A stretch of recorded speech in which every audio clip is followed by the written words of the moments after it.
नमस्कार, स्वागत है आपका गुरुग्राम तक। मैं हूं आपके साथ नीलम सिंह।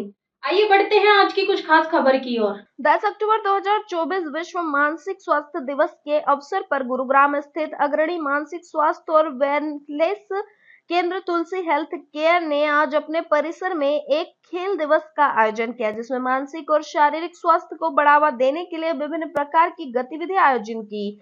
इस कार्यक्रम में प्रतिभागियों, स्टाफ और परिजनों ने भाग लिया और पूरा दिन मनोरंजन, फिटनेस और जागरूकता से भरपूर रहा। विश्व मानसिक स्वास्थ्य दिवस की थीम के अनुरूप इस खेल दिवस में चम्मच और नींबू रेस, 3 पैर वाली दौड़, जुम्बा सत्र और योगा जैसी कई रोमांचक गतिविधियां शामिल थी। तुलसी हेल्थ केयर के निर्देशक और प्रसिद्ध मनोचिकित्सक डॉक्टर गौरव गुप्ता ने दैनिक जीवन में शारीरिक गतिविधियों को शामिल करने के महत्व पर जोर देते हुए कहा, शारीरिक गतिविधि केवल शरीर को स्वस्थ रखने के लिए ही नहीं, बल्कि मानसिक स्वास्थ्य को बेहतर बनाने के लिए भी एक शक्तिशाली उपकरण है। इस कार्यक्रम में पेशेवर प्रशिक्षकों द्वारा आयोजित एक समूह जुम्बा सत्र भी शामिल था, जिससे प्रतिभागियों और दर्शकों में अत्यधिक उत्साह भर दिया। यह उच्च ऊर्जा वाला सत्र पूरे दिन का मुख्य आकर्षण रहा, जिसने वातावरण को सकारात्मकता और जीवंतता से भर दिया। इसी तरह योग का सत्र एक शांत और संतुलन अनुभव प्रदान करने के लिए डिजाइन किया गया था। इस वर्ष की विश्व मानसिक स्वास्थ्य दिवस की थीम कार्यस्थल में मानसिक स्वास्थ्य को प्राथमिकता देने का समय आ गया को उजागर करते हुए डॉक्टर गौरव ने कहा, कार्य से संबंधित तनाव और बर्नआउट की बढ़त दर के साथ यह आवश्यक है कि संगठन मानसिक स्वास्थ्य को समग्र कल्याण के एक महत्वपूर्ण घटक के रूप में पहचाने। तुलसी हेल्थ केयर मानसिक स्वास्थ्य के प्रचार और उपचार में सबसे आगे रहा और खेल दिवस जैसे कार्यक्रम समाज में मानसिक स्वास्थ्य को बढ़ावा देने के लिए इसके निरंतर प्रयास का हिस्सा है। जब यह दिन समाप्त हुआ तो प्रतिभागी ताजगी, अधिक जुड़ाव और अपने मानसिक स्वास्थ्य को बनाए रखने पर नए सिरे से ध्यान केंद्रित करते हुए लौटे। इस प्रकार के सक्रिय और मनोरंजक तरीकों से विश्व मानसिक स्वास्थ्य दिवस को मानकर केंद्र का उद्देश्य मानसिक स्वास्थ्य से जुड़ी कलंक को तोड़ना और लोगों को अपने कल्याण के प्रति एक अधिक सक्रिय दृष्टिकोण अपनाने के लिए प्रेरित करना है।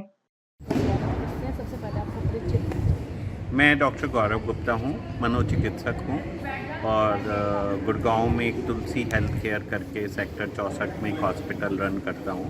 यहाँ पे मानसिक बीमारियों का और एडिक्शन का हम लोग इलाज करते हैं। पिछले 5 साल से यहाँ पे कर रहे हैं। उससे पहले हम दिल्ली अंधेरिया मोड़ पे महरौली में करते थे। करीब 25 साल से इस तरह की सुविधाएँ प्रोवाइड कर रहे हैं। हर महीने करीब 100 मरीजों का हम एडमिट करके इलाज करते हैं और करीब 500 मरीजों का ओपीडी में इलाज करते हैं। तो आज मेंटल हेल्थ केयर डे है, तो आज पे क्या कहना चाहोगे आप? आज मेंटल हेल्थ डे है। इस पे मैं ये मैसेज देना चाहूँगा कि मानसिक परेशानियाँ बहुत बढ़ गई हैं और कोविड के बाद तो इस तरह की परेशानी और अकेलापन हमें बहुत परेशान कर रहा है।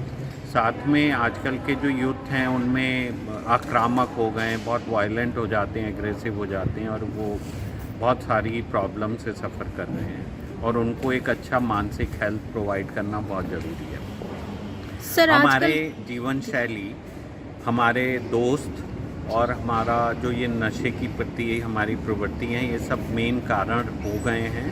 खान पीन में हम लोग अच्छे खाने का इस्तेमाल नहीं करते हैं और फास्ट फूड, कोल्ड ड्रिंक और चिप्स और इस तरह की चीज़ें खाते हैं जो कि बहुत स्वास्थ्य के लिए अच्छी नहीं होती हैं। बहुत फ्राइड चीज़ें खाना चाहते हैं और कॉफ़ी, चाय, अल्कोहल ज़्यादा यूज़ करते हैं। ये सब से हमारे मानसिक स्वास्थ्य पे असर पड़ता है और हमें ये फ़ोन की वजह से आजकल लोग बागों की नींद बहुत कम हो गई है। स्लीप साइकिल ख़राब हो गया है। 2-2 बजे तक फ़ोन पे लगे रहते हैं और वो आम तौर से जो समय पे सोना चाहिए और समय पे उठना चाहिए और एक्सरसाइज करनी चाहिए वो सब अवॉइड करने लगे। तो इस वजह से भी हमारे मेंटल हेल्थ पे फ़र्क पड़ा है। डिप्रेशन बहुत बढ़ता जा रहा है और सुसाइड का रिस्क हम आम तौर से बड़े अखबारों में पढ़ रहे हैं। आजकल लोग सुसाइड कर रहे हैं जो कि बहुत ही ख़राब है और यंगस्टर्स के लिए तो ये और भी चिंताजनक है।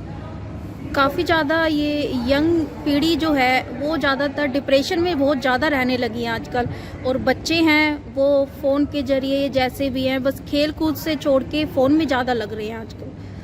तो इसके बारे में सर क्या कहना चाहेंगे? एक्चुअली माँ बाप बच्चों पे समय नहीं देना चाहते हैं और वो चाहते हैं बच्चे शांत होकर बैठे रहें। तो ये माँ बाप शुरू में तो उन्हें फ़ोन को इस्तेमाल करने को उतारू करते हैं या मोटिवेट करते हैं, बट धीमे धीमे जब वो एडिक्शन जैसा हो जाता है तो वो चाहते हैं कि फ़ौरन फ़ोन छोड़ दें। तो हमें शुरू से ही बच्चों को फ़ोन नहीं देना चाहिए। 15 साल से कम उम्र के बच्चों को फ़ोन का इस्तेमाल नहीं करने देना चाहिए।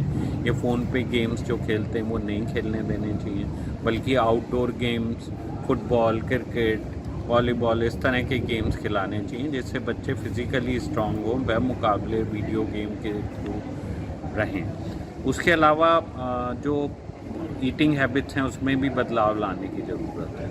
साथ में स्कूल पे और पढ़ाई का भी बच्चों पे बहुत प्रेशर है और जो वो डेवलपमेंट को अफेक्ट करता है। तो इसलिए बच्चों को बेटर मेंटल हेल्थ के लिए एक अच्छा माहौल और अच्छी पढ़ाई, अच्छा स्वास्थ्य जरूरी है। तो आप किस तरह देखते हैं मेंटल के जो लक्षण होते हैं वो किस तरह से देखते हैं और किस तरह उनमें सुधार लाते हैं? सबसे पहला लक्षण मेंटल हेल्थ का ये होता है कि बच्चे बहुत अकेले या अलग थलग होने लगते हैं और लोगों से मिलना जुलना बंद कर देते हैं। इसके अलावा छोटी छोटी बातों पे गुस्सा होना, चिड़चिड़ा होना, पढ़ाई में नंबरों का कम होना, टीचर के प्रति उनका झुकाव ना होना, पढ़ाई के प्रति, अच्छे कामों के प्रति और निगेटिव चीज़ों के प्रति ज़्यादा अट्रैक्ट होने लगते हैं। तो ये सब इंडिकेट करते हैं कि कुछ प्रॉब्लम हो रही है।